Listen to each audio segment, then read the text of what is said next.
Hey there guys, it's Kenzi here from Kenzi Writes, and today I want to talk to you about freelance writer portfolios.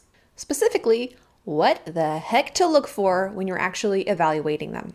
So at this point, you probably know how important it is for your business to have a solid content marketing plan, especially now with so many people staying home and doing the bulk of their shopping online. You also know that you don't have time or maybe even the desire to do all of this yourself, so you've made the decision, it's time to outsource and hire a freelance writer.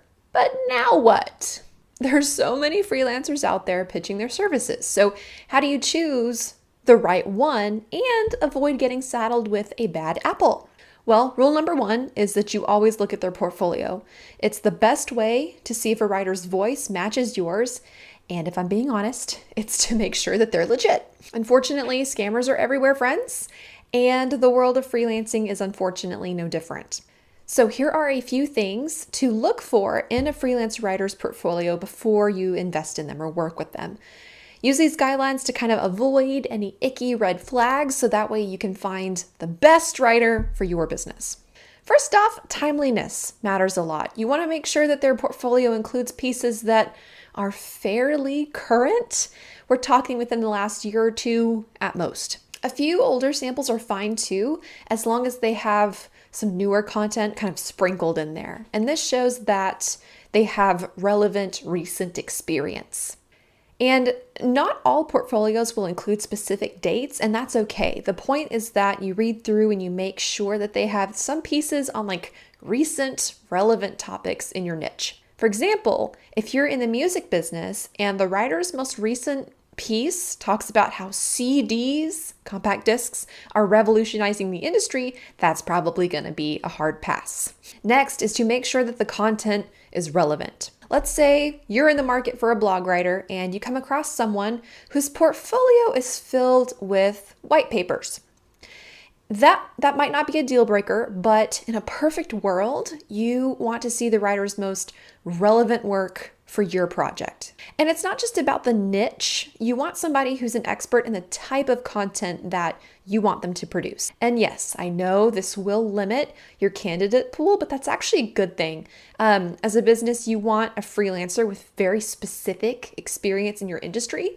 And, their content will be front and center. It's representing your business. Plus, it's more likely that they're going to give you a better service, a faster turnaround time, and better content than somebody who markets themselves as a generalist. Keep in mind that you don't have to get too crazy here. An experienced writer in your industry will be able to research and write interesting, compelling pieces on a number of different topics in your niche. Please, please, please make sure that you like your writer's voice. It's true that a good writer is going to be adaptable, especially if you give them an editorial guide, but you still want their writing to be engaging no matter what the topic is.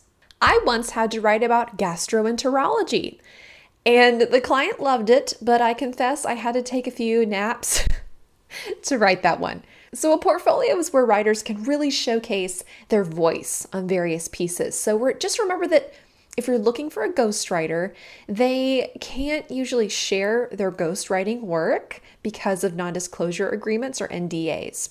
So although their portfolio can give you a good idea of what the ghostwriter can do, you won't be able to evaluate their exact client work. So just keep that in mind. But even then, all that said, the content should still be enjoyable to read, and there should still be some personality to the writing. If it's really bland or boring, look for somebody else.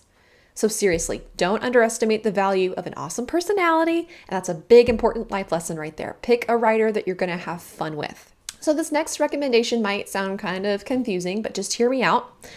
Look beyond a writer's portfolio. I know. This whole piece is about how to look at a writer's portfolio. So why are we not looking at the portfolio? So even when a writer has a really well-established portfolio, it can be helpful to take a peek at some of their other work. So where are we going to find this other work? Good question. Check out the writer's website to see if they have a blog on their own. They usually do.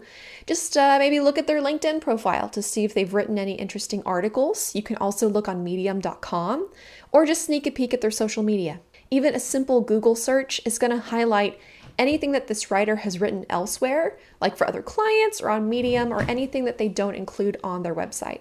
Checking out all this other content is going to help you evaluate what their work looks like in another context, which it might be valuable for you. You never know. Okay, so this last tip is going to be the most important of all, and that is to run if you see any red flags. So as far as red flags go, let's start with the most obvious one, which is spelling and grammar. There are plenty of writers out there who are not great spellers, but a writer should still have their highest quality work in their portfolio. So it's okay to overlook an error or two if everything else is perfect, and I do mean perfect, but if it's riddled with spelling errors or weird grammar, it's just best to move along. Next, you want to look for consistency. Is the writer's sentence structure consistent?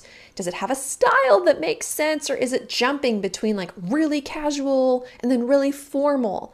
Is the blog layout skimmable and easy on the eyes? You should also consider whether the portfolio seems real. So remember those scammers that I mentioned earlier? I wasn't kidding. Some freelancers will actually steal other people's work or pay other writers to write their portfolio. I know that sounds really weird, and I don't get it either, because obviously you're going to find out if somebody was lying once they deliver a crappy blog, so I don't get what their end game is, but whatever. That's why it's so important to vet a freelancer very carefully with Google searches, just to be on the safe side. So look at their social media posts and make sure that their tone is matching what they have in their portfolio. It should all be pretty consistent. And that brings me to my last red flag, which is if they don't have a portfolio at all. I know that might sound a little harsh, but even a newbie writer should be able to give you something to look at. They should have some kind of sample, even if they put it together for themselves and not even for a client. That might not be published samples, but they should give you a few pieces that demonstrate their style of writing.